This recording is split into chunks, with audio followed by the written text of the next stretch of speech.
The massive station floated in the darkness of space like a giant metal flower. Its petals were docking bays for ships from across the galaxy.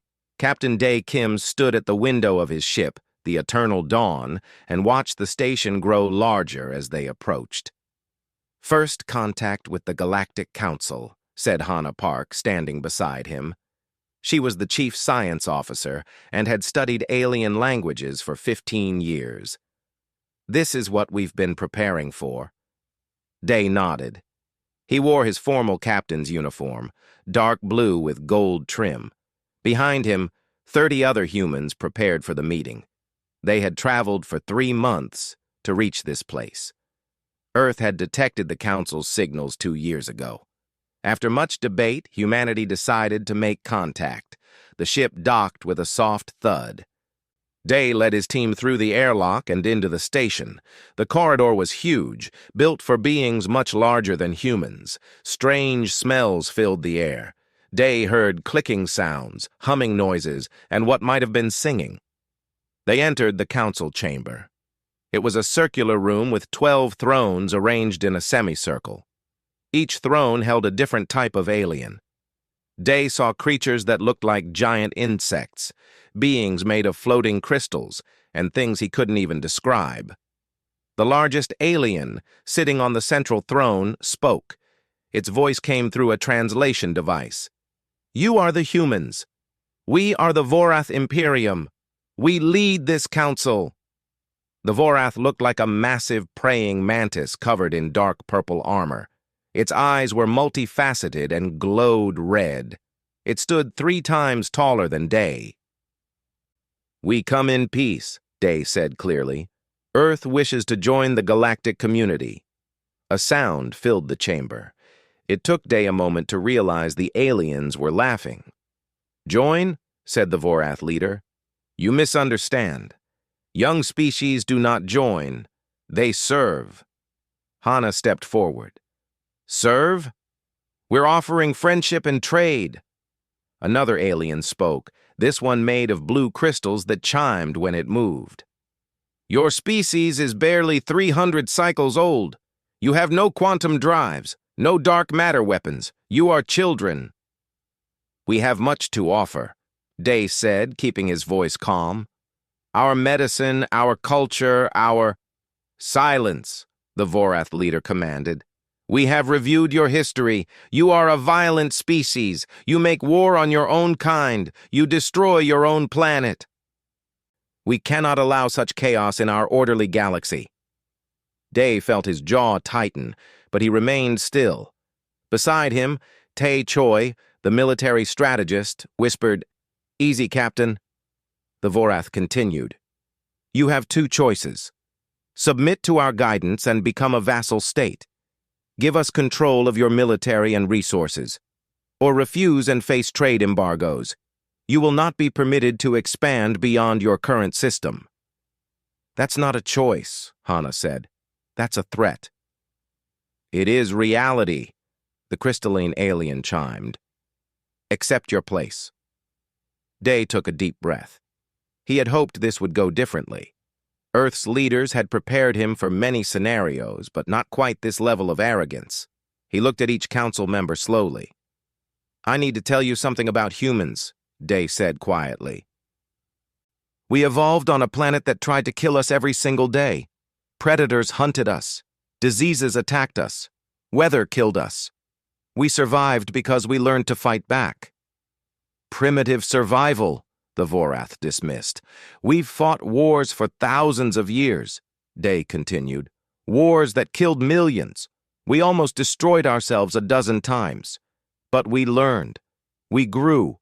We stopped fighting each other and united. Do you know why?" The chamber was silent. "Because we realized something," Day said. "Peace is a choice we make.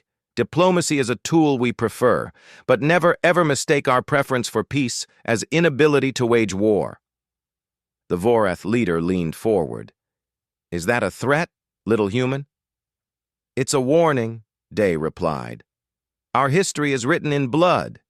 Every human child learns about the wars we fought, the weapons we built, the tactics we developed. We come here hoping for friends. But we've prepared for enemies. Tay added, we've survived things that would destroy most species. We're adaptable, we're stubborn, and we never ever give up. The council members looked at each other. Some seemed amused, others appeared curious. The Vorath leader's mandibles clicked together in what might have been a smile. Brave words from such a small delegation, it said. You have 30 cycles to make your decision. Submit or face isolation. This audience is over. Day stood his ground for a moment longer. Don't make us furious. You really won't like what happens. We shall see, the Vorath said. Dismissed. As the humans walked back to their ship, Hana whispered, Do you think they listened? Day shook his head. No, they think we're bluffing. They see our small ships and limited technology and assume we're weak. What do we do? Asked Tay. We report back to Earth, Day said. We tell them the Council demands submission, and then we let the politicians decide. But as they boarded the Eternal Dawn, Day looked back at the station one more time.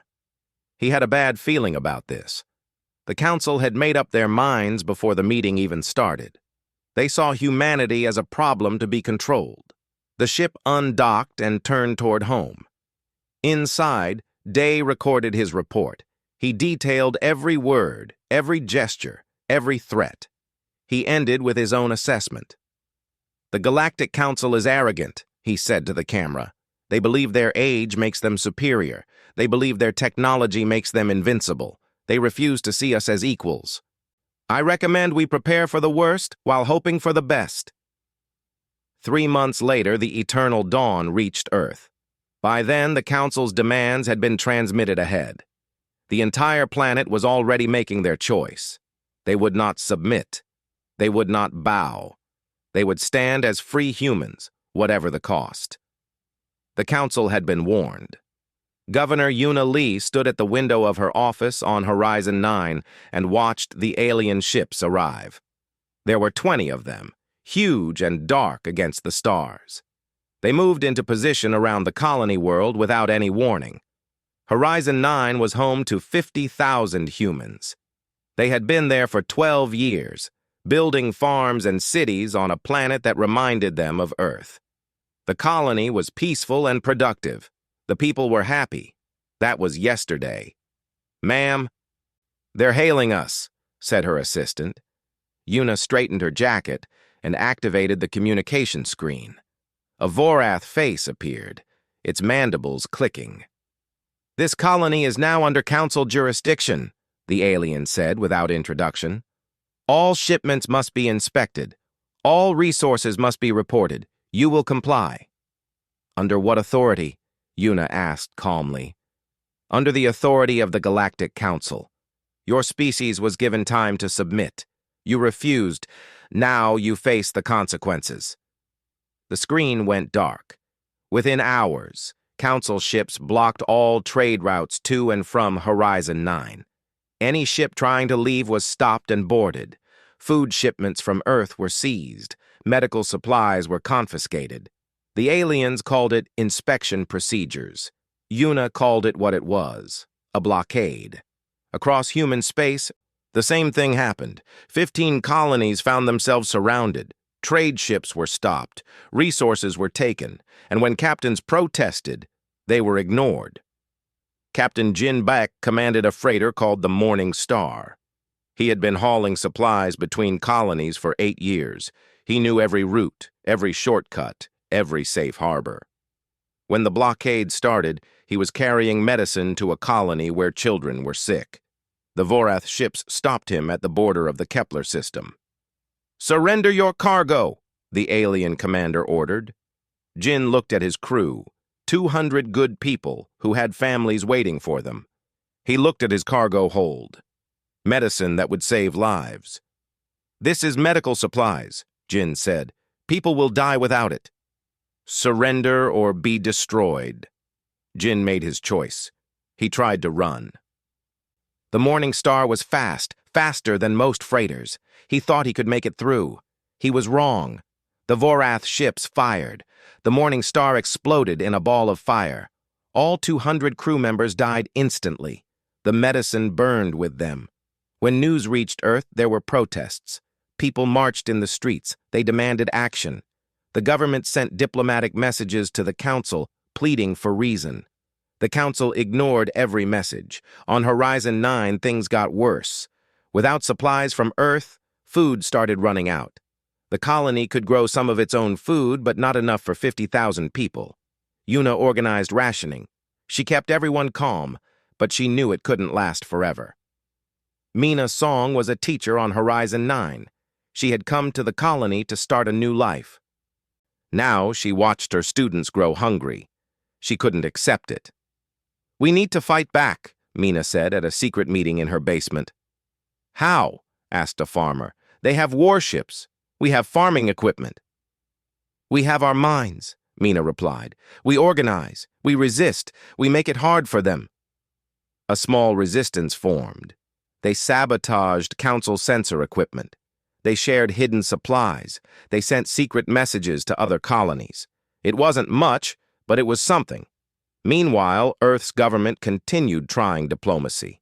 They offered compromises. They proposed treaties. They begged for meetings. The Council responded by annexing 2 frontier worlds. Human colonists were given 1 day to evacuate.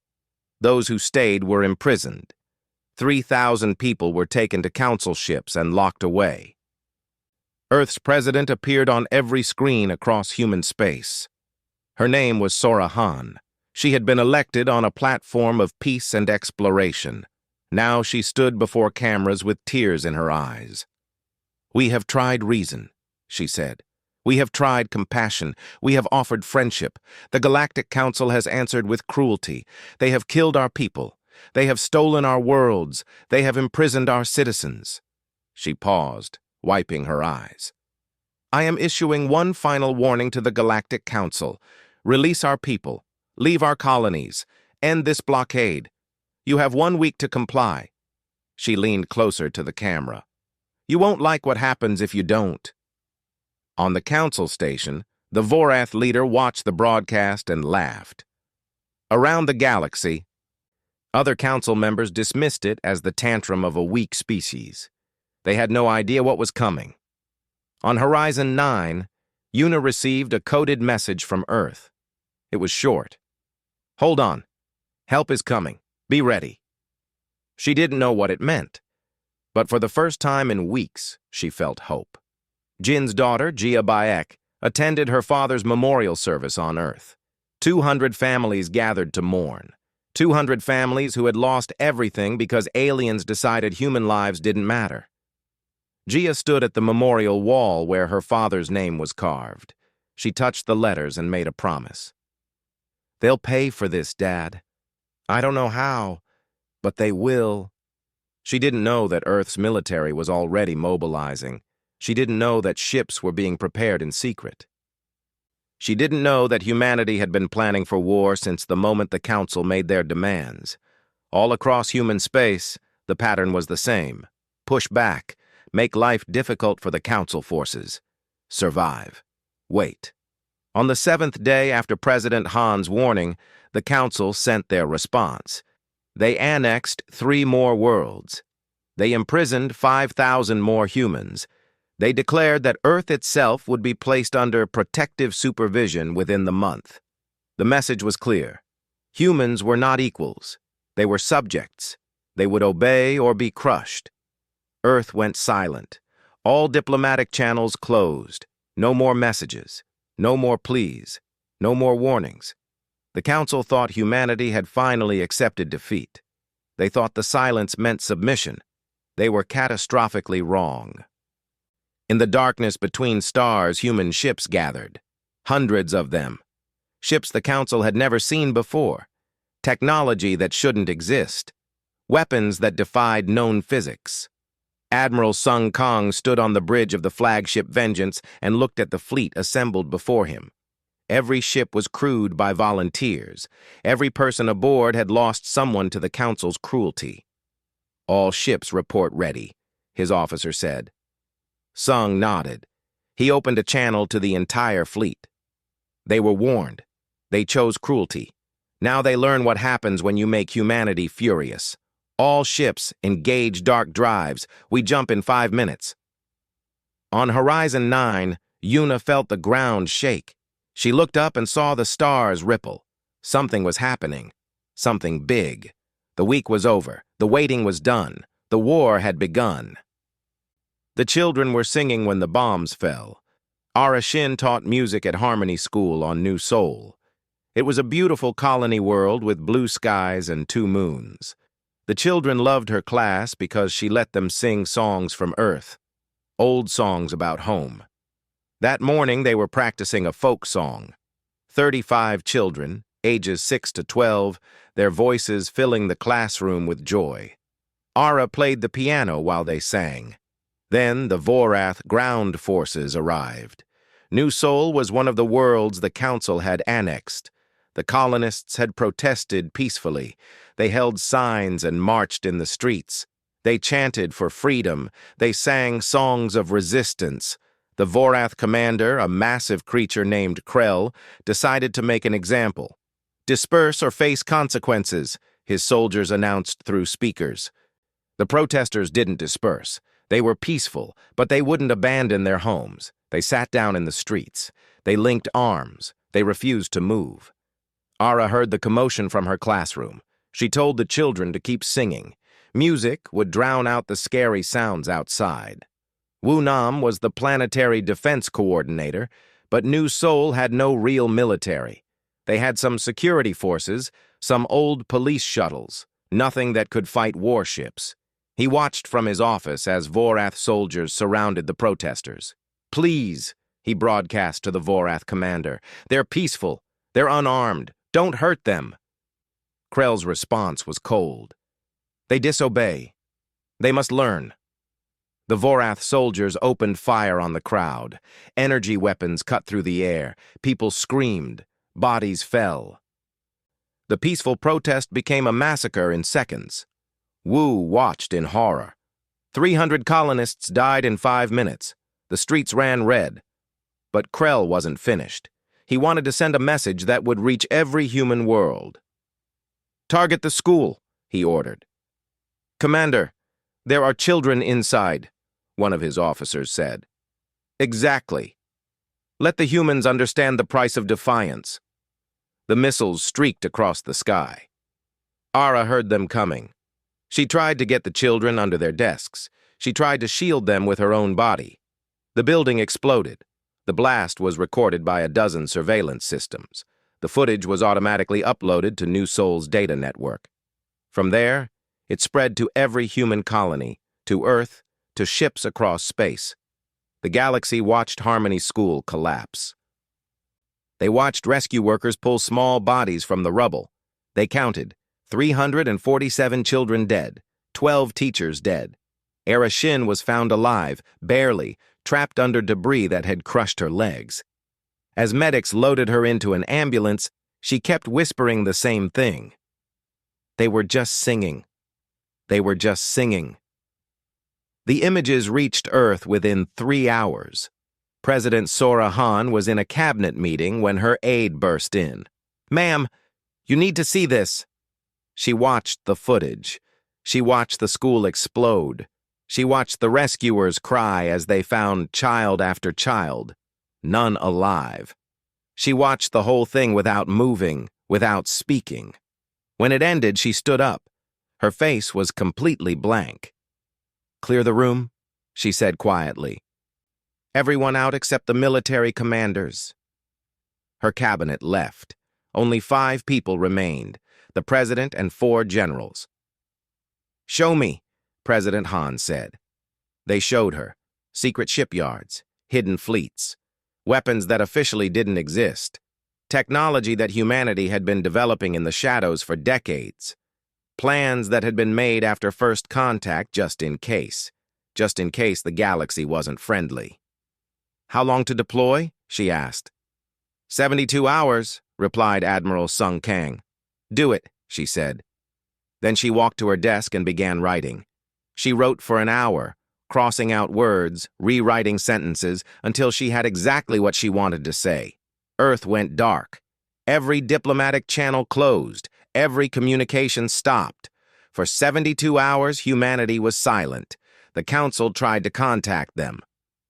They tried to hail Earth's ships. They tried to reach colony governors. Nothing. Absolute silence. On the third day, every screen in Council territory activated simultaneously. President Han's face appeared. She looked tired. Her eyes were red from crying, but her voice was steady. "To the Galactic Council," she began. "We came to you in peace. We offered friendship. We tried diplomacy. You responded with cruelty. You blockaded our worlds. You killed our people. You imprisoned our citizens." She paused. "Yesterday, you murdered 347 children. You bombed a school. You killed babies who were singing songs about home." Her expression hardened. "We gave you warnings. You laughed. We gave you chances. You took more from us. We tried to be peaceful. You mistook our peace for weakness." She leaned forward. "You were warned not to make us furious. You ignored that warning. Now you will learn what human fury looks like." Another pause. When she spoke again, her voice was ice. "Admiral Sung Kang, you have authorization to engage. Show them what we really are." The broadcast ended. On the Council station, the Vorath leader watched with amusement. "Empty threats. What can they possibly—" Every alarm in the station activated at once. Sensors showed impossible readings, ships appearing from nowhere, hundreds of them, thousands of them. The human fleet had arrived. Wu Nam, still on New Seoul, received a coded transmission. It was simple. "Help is here. Take cover." He broadcast to all colonists. "Get underground now. Don't ask questions. Run." In orbit above New Seoul, reality rippled. Human warships materialized from dark space, using technology the Council didn't even know existed. They moved like wolves surrounding prey. The Vorath occupation fleet tried to respond. They fired their weapons. The shots passed through empty space. The human ships weren't where sensors said they were. Return fire came from everywhere at once. Precise, surgical, devastating. Krell, watching from the surface, saw his ships explode one by one. He scrambled to his shuttle, trying to escape. A human missile found him before he reached orbit. His last thought was confusion. How were they so advanced? How had they hidden this? Across the galaxy, at 47 different locations, the same scene played out. Human fleets appeared. Council forces tried to fight. Council forces died. On Earth, Jia Bayek watched the news with her mother. They saw the human fleet destroy the ships that had killed her father. They watched the Council's arrogance turn to panic. Her mother held her tight. "Your father warned them. They didn't listen." Ara Shin, recovering in a hospital bed, watched a screen on the wall. She saw human ships liberating New Seoul. She saw Vorath soldiers surrendering. She saw justice being served. A tear ran down her cheek. "For the children," she whispered. The galaxy was learning a lesson. Humans didn't start fights, but they always finished them. Admiral Sung Kang stood on the bridge of the Vengeance and watched the Council's home fleet burn. It had taken 4 hours. 4 hours to destroy what the Vorath Imperium claimed was invincible. "Sir, all targets eliminated," his tactical officer reported. "0 human casualties." Sung nodded. Around him, his crew worked efficiently. No celebration, no cheering. This wasn't a victory to celebrate. This was justice to deliver. "Status on the rescue operations?" he asked. "Captain Tae Choi reports successful extraction of all 10,000 prisoners," came the reply. "All humans accounted for. They're heading home." Across the galaxy, 47 battles happened at once. At every Council military installation, human ships appeared from dark space. The Council had never seen such technology. ships that could skip through quantum foam, weapons that created miniature black holes, shields that bent space itself. The Council tried to fight back. Their weapons hit nothing. Their shields failed. Their mighty fleets, which had conquered dozens of species, fell apart like toys. On the crystalline world of Kelthara, the Council's most powerful fortress floated in space. It was built from living crystal, grown over centuries. The Kelthrin claimed it was indestructible.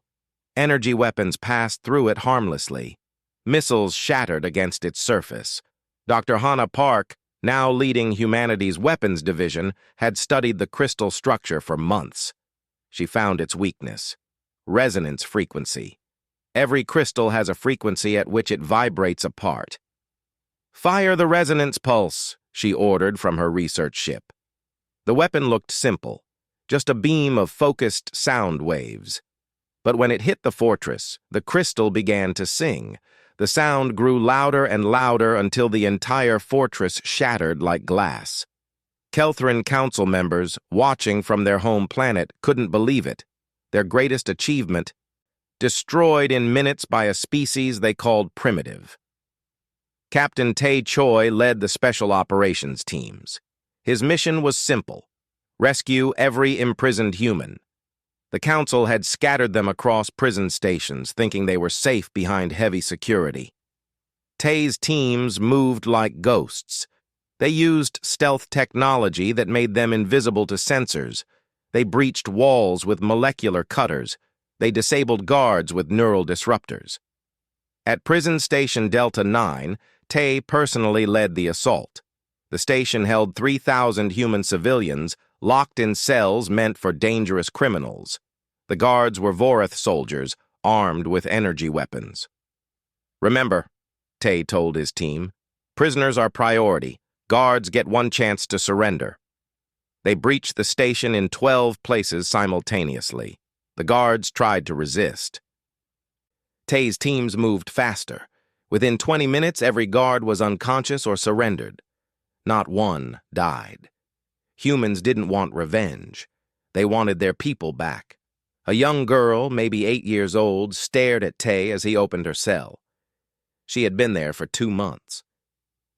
"You came for us?" she asked. "Always," Tae replied. "We never leave anyone behind."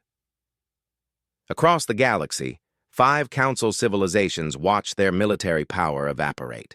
They sent desperate messages to the human fleet. "We surrender! Please stop! We didn't know you were so powerful." Sung received each message and forwarded them to Earth. President Han would decide their fate. His job was just to win the war. The Vorath tried one last desperate attack. They gathered their remaining ships, nearly 500 warships, and sent them to Earth. If they could threaten humanity's homeworld, maybe they could force a negotiation. They never made it. Human defense platforms destroyed them before they reached the moon. The battle lasted 8 minutes. 500 Vorath ships became debris. The human platforms didn't even need to reload. On Earth, people watched the battle on screens. They saw their defenders work with perfect precision. They saw the enemy fleet disappear like smoke. Gia Bayek watched from the memorial park where her father's name was carved. Around her, other families gathered, families who had lost loved ones to the Council's cruelty. "Dad," Gia whispered, "we won. We actually won." But Sung wasn't finished. He had one more target: the Council station itself, the place where Dae Kim had first been insulted, the place where this all started. The human fleet surrounded the station. Sung sent a message. "This is Admiral Sung Kang of the Earth Fleet. To all non-combat personnel on this station, you have 1 hour to evacuate. This facility will be seized. Any resistance will be met with overwhelming force." The station erupted in chaos. Aliens scrambled for escape pods. Ships undocked in a panic. Within 45 minutes, the station was nearly empty.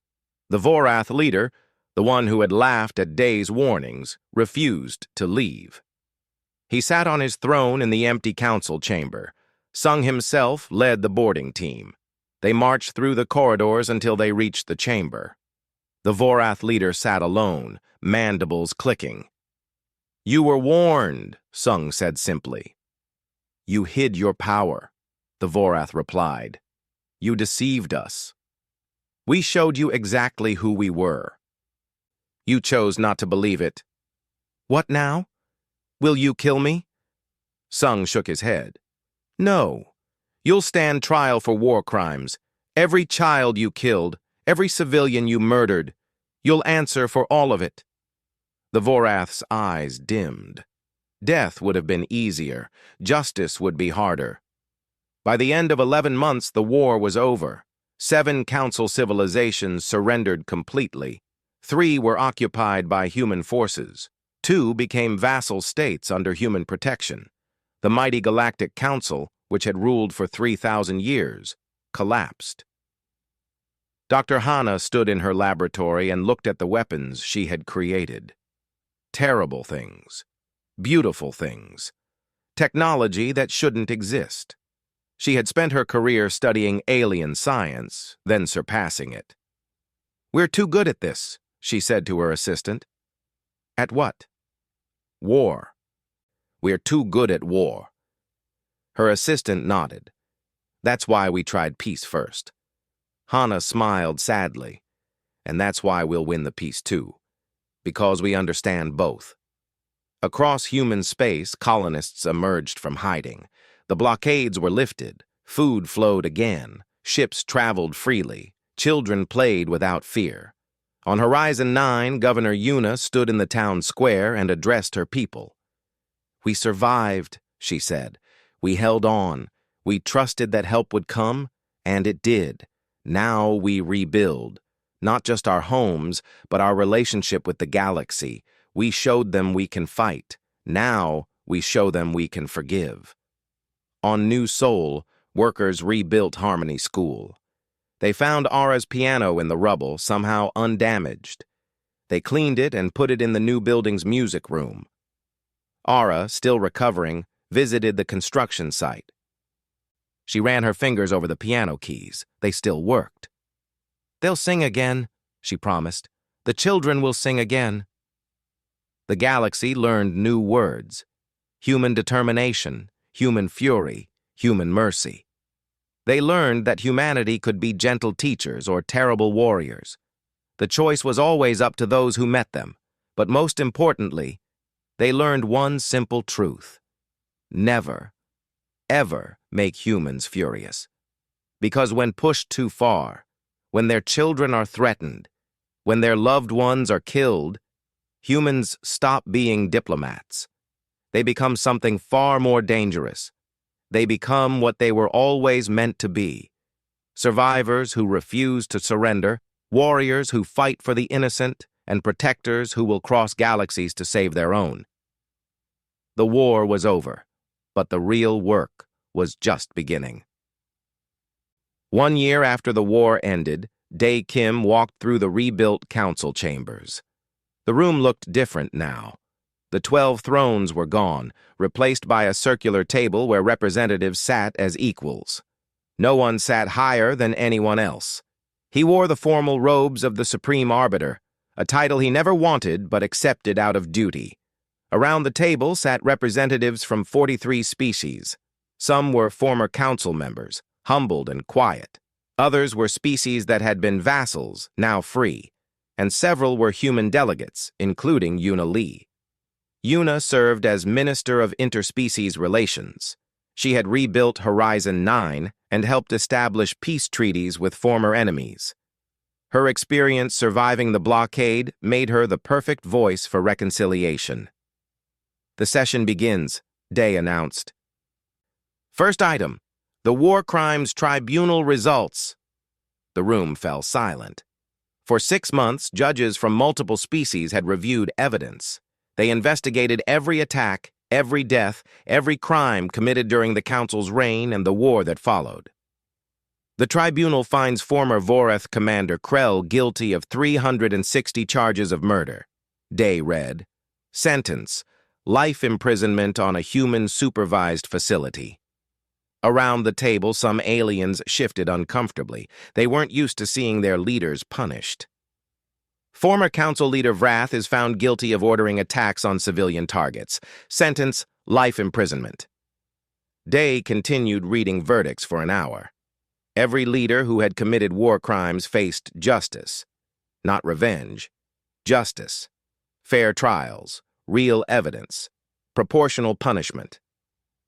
"This is unprecedented," said a Kelthrin representative. "In galactic history, victors usually execute the defeated." "We're not like previous victors," Yuna replied calmly. "We believe in law, not revenge." After the tribunal results, they moved to the next item, the Galactic Compact. This was the new agreement that would govern relationships between species. Day pulled up the document on the holographic display. It had taken months to write, with input from every species. "The first principle," he read aloud. "All species are equal in rights and dignity. No species may claim superiority over another." A former council member, a Kelthrin named Thresh, raised a crystalline appendage. "This is difficult for some of us. We ruled for 3,000 years. We believed we were superior." "Belief doesn't make it true," said a small furry alien named Pip. "His species had been vassals for centuries. You were just older, not better." Thresh chimed softly, which meant agreement. "We understand that now. It was a painful lesson." "The second principle," Day continued. "No species may attack, blockade, or restrict another species without cause reviewed by this assembly." "What counts as cause?" asked another delegate. Yuna answered, "Self-defense, protecting the innocent, responding to actual threats, not perceived inferiority or fear of competition." The assembly approved each principle with votes. Democracy, something the old council never practiced. After the session, Day visited the memorial wall. It stood in the center of the station, visible from everywhere. 347 names were carved into black stone, the children of Harmony School. Ara Shin sat in front of the wall in her wheelchair. Her legs had healed enough to walk with assistance, but she preferred the chair for long visits. She came here every day. "They would have been teenagers now," she said as Day approached. "Some would be starting university. Some would be learning trades. They would have had whole lives." Day sat beside her. "We made sure their deaths meant something." "Did we?" Ara asked. "Or did we just prove we're as violent as the council feared?" "We proved we're capable of violence when necessary," Day replied. "But also capable of mercy. We could have destroyed every council world. We didn't. We could have executed every leader. We didn't. We chose justice." Ara touched one name on the wall. "Min Seok. He wanted to be a singer, 7 years old." "Tell me about another one," Day said gently. This became their ritual. Ara would tell stories about the children. Day would listen. They would remember together. Across the station, in a small garden that grew earth plants, Gia Bayek met with her support group. 10 other people sat in a circle. All had lost family members to the council's cruelty. "My father used to say space was full of wonders," Gia said. "He believed we'd find friends out here. He was so excited for first contact."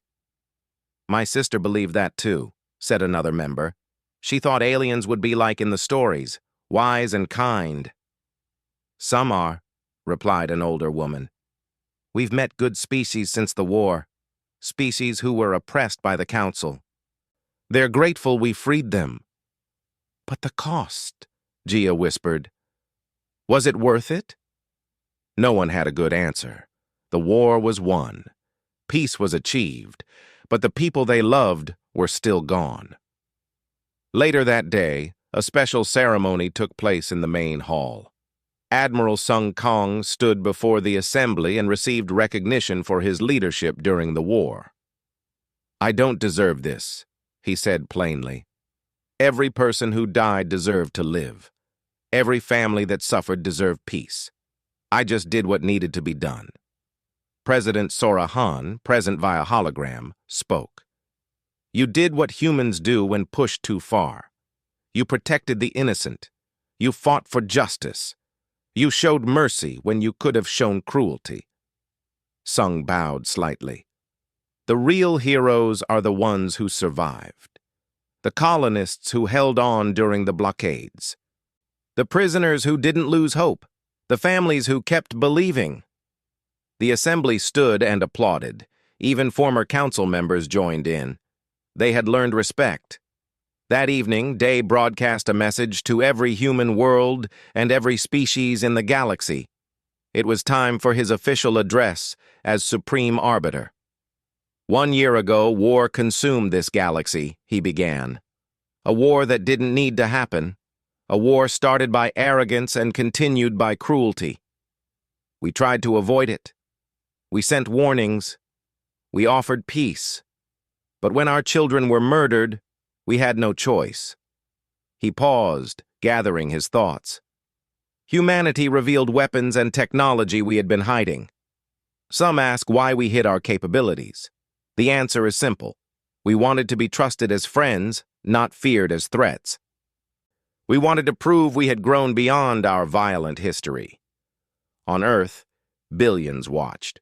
On colony worlds, families gathered around screens. On alien planets, species listened carefully. But the Galactic Council taught us a bitter lesson, Day continued. Peace requires strength. Diplomacy requires the ability to defend yourself. We came as friends, but we prepared for enemies. That preparation saved us. He looked directly into the camera. To the galaxy, we say this. We are still the same humans who came in peace. We still prefer friendship over war. We still believe in cooperation. But never again will we be helpless. Never again will we allow ourselves or others to be oppressed. Day's expression softened. We've created a new galactic assembly. Every species has equal representation. Every voice matters. We've established laws that protect the weak and limit the strong. We've built something better than what came before. He stood up from his desk. To humanity, I say, we survived. We protected our own. We showed the galaxy that kindness is not weakness, that patience is not cowardice, that peace is a choice made by the strong, not the only option of the weak. Day walked to a window showing the memorial wall. We remember those we lost. We honor their memory by building a better future. We make sure their sacrifice meant something, and we promise that while we hope for peace, we're always ready to protect the innocent. He turned back to the camera one final time. The galaxy learned a phrase this year. In 47 languages, beings now know the words, humanity's fury. Let them remember it. Let them understand it. And let them choose never to provoke it again. The broadcast ended. In the memorial garden, Ara played her piano. Children from the station, both human and alien, gathered to listen. She taught them the old Earth songs. They sang together, voices blending in harmony. On Horizon 9, Yuna watched the sunset with her colony. They had rebuilt everything destroyed by the blockade. Now they were stronger than before. At the tribunal facility, guards watched over imprisoned war criminals. Justice, not revenge. On Earth, Gia visited her father's memorial with her mother. They placed flowers and told him about the peace his sacrifice helped achieve. And in the council chamber, now the assembly hall, 43 species worked together to write a better future. The war was over. The galaxy had changed. Humanity had proven what happens when you push them too far, but more importantly, they had proven what they do afterward. They build, they heal, they forgive when possible, and they never forget. The children were still singing, and that meant hope survived.